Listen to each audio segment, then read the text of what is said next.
Hello बच्चों, आइए इस प्रश्न को पढ़ते हैं। बोला रहा है एक घूमती चकती पर यदि केंद्र से 4 सेंटीमीटर दूरी पर एक सिक्का रख दिया जाए तो वह फिसलने फिसलने को हो जाता है। यदि घूमती चकती का जो कोणीय वेग है उसको दुगना कर दिया जाए तो फिसलने के लिए केंद्र से न्यूनतम दूरी पूछी गई है। पहला ऑप्शन है 1 सेंटीमीटर, दूसरा ऑप्शन है 2 सेंटीमीटर, तीसरा ऑप्शन है 4 सेंटीमीटर, चौथा ऑप्शन है 8 सेंटीमीटर। आइए इस प्रश्न की मुख्य अवधारणा की चर्चा करें। मुख्य अवधारणा, चलिए मान लीजिए कि एक वस्तु जो है एक वृत्तीय गति कर रहा है। इस तरीके से एक वृत्त है जिसमें वस्तु जो है वो गति कर रहा है। किसी क्षण पर मान लीजिए वस्तु यहाँ पे है और इसकी गति जो है अभी यहाँ पे v है, और जो ये त्रिज्या है इस वृत्त की वो मान लीजिए r त्रिज्या है। तो केंद्र के परितः ये घूम रहा है।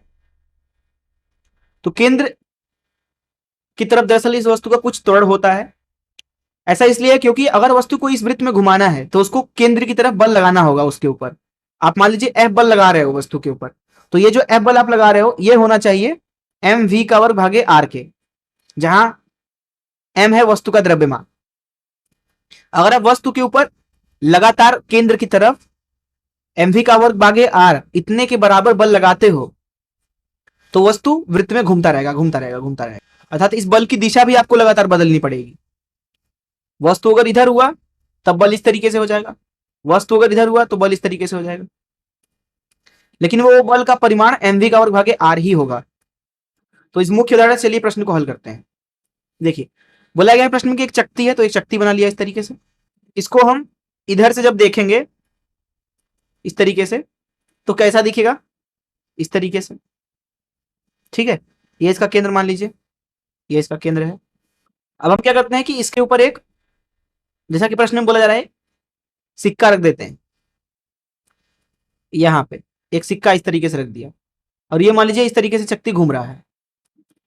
मान लीजिए ओमेगा कोणीय वेग है। मान लीजिए कि केंद्र से x दूरी पर है वस्तु। कितनी दूरी पर? x दूरी पर केंद्र से। ठीक है, x दूरी पर है। वहां पे मान लीजिए कि जो वस्तु है अर्थात सिक्का, उसकी जो गति है वो v है। तो v का मान लिखेंगे x ओमेगा। और देखिए यहां पे देखिए सिक्का सिक्का जो है इस तरीके से आपको दिखेगा। ये रहा सिक्का, x दूरी पर है इस तरीके से। अब देखिए ये क्या कर रहा है, ये दरअसल कोणीय वेग ओमेगा से घूम रहा है इस तरीके से। तो क्या होगा, इस सिक्के के ऊपर केंद्र की तरफ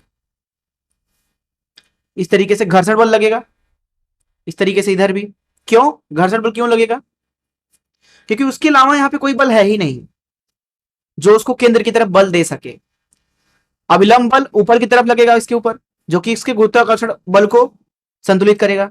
इसलिए वृत्तीय गति में घुमाने के लिए यहां पे घर्षण बल आ जाएगा। मान लीजिए F है, F।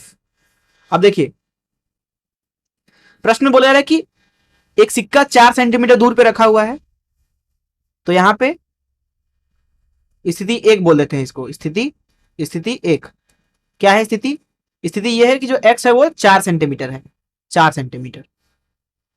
इस अवस्था में बोला जा रहा है कि जो सिक्का है वो फिसलने फिसलने को हो जाता है। फिसलने फिसलने को हो जाता है, इसका मतलब है कि जो F है वो अधिकतम है, क्योंकि उससे ज्यादा घर्षण तो नहीं दे सकता है वो। अगर घर्षण बल का मान अधिकतम है तब सिक्का बस फिसलने फिसलने वाला होगा। इसको आप ऐसे समझ सकते हो कि मान लीजिए यहां पे एक टुकड़ा रखा हुआ है इस तरीके से, आप इसके ऊपर बल लगाइए तो इसके विपरीत दिशा में वस्तु के ऊपर घर्षण बल लगेगा। आप इसके ऊपर लगाने वाला बल जितना ज्यादा बढ़ाइएगा घर्षण बल भी उतना ज्यादा बढ़ता जाएगा। एक समय ऐसा आएगा कि घर्षण बल अब बढ़ नहीं पाएगा, उस वक्त घर्षण बल का अधिकतम मान होगा, और उससे ज्यादा अगर आप बल लगाइएगा तो ये वस्तु सरक जाएगा। अर्थात जब वस्तु सरकने वाला होता है तो उसमें घर्षण बल का अधिकतम मान लगता है। अब ये जो F है वो किसके बराबर होगा? mv का वर्ग भागे r। mv का वर्ग भागे r मतलब क्या? x। v की जगह पर रख दीजिए x ओमेगा, तो m ओमेगा का वर्ग x। ये हो गया घर्षण बल का मान। अधिकतम घर्षण बल को हम बोल देते हैं F नॉट। तो यहां पे ये F नॉट हो गया। x का मान 4 सेंटीमीटर है, तो यहां पे हम लिख सकते हैं जो F नॉट है वो कितना है? m ओमेगा का वर्ग गुणे 4 सेंटीमीटर को मीटर में बदल लिया, 10 की घात 2। ये हो गया घर्षण बल का अधिकतम मान, इसको समीकरण 1 बोल दिया। अब स्थिति 2 के बारे में बात करते हैं, दूसरी स्थिति। प्रश्न में आप देखिए क्या बोला जा रहा है, प्रश्न में बोला रहा है कि यदि घूमती चकती का कोणीय वेग दुगना कर दिया जाए, मतलब उसका जो ओमेगा है उसको दुगना कर दिया जाए, तब बोले रहा है फिसलने के लिए केंद्र से न्यूनतम दूरी क्या होगा। तो स्थिति ऐसी हो गई, मतलब ये अपना चकती है, इसका जो कोणीय वेग है अब वो कितना हो गया, 2 ओमेगा। तो बोला रहा है कि फिसलने के लिए अब क्या न्यूनतम दूरी हो सकता है। तो मान लीजिए अभी ये x दूरी पे रखा हुआ है और वो वृत्तीय गति अगर कर रहा है सिक्का, तो यहां उसको केंद्र की तरफ घर्षण बल मिल रहा होगा, तो वो कितना होगा, m v का वर्ग भागे x के बराबर, ये है घर्षण बल लगने वाला है। यहाँ पे v बराबर लिखा जाता है x ओमेगा, ओमेगा यहाँ पे 2 ओमेगा है, तो यहाँ पे बोल सकते हैं m v का वर्ग मतलब 2 ओमेगा का वर्ग गुणे x का वर्ग, तो यहाँ x आ गया, ये हो गया f। प्रश्न में बोला गया कि फिसलने के लिए क्या दूरी है, न्यूनतम दूरी क्या है। देखिए फिसलने वाला है, इसका मतलब घर्षण बल क्या है, अधिकतम है, F0 है। x का हमें न्यूनतम मान पता करना है।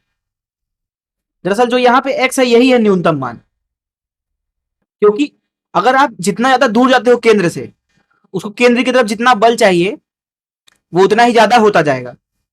तो अगर यहाँ पे x पर वो फिसल गया तो बाकी दूरियों पे तो फिसल ही जाएगा वो, तो ये x न्यूनतम है, तो इसका मान हो जाएगा x बराबर F0 भागे 4m ओमेगा का वर्ग।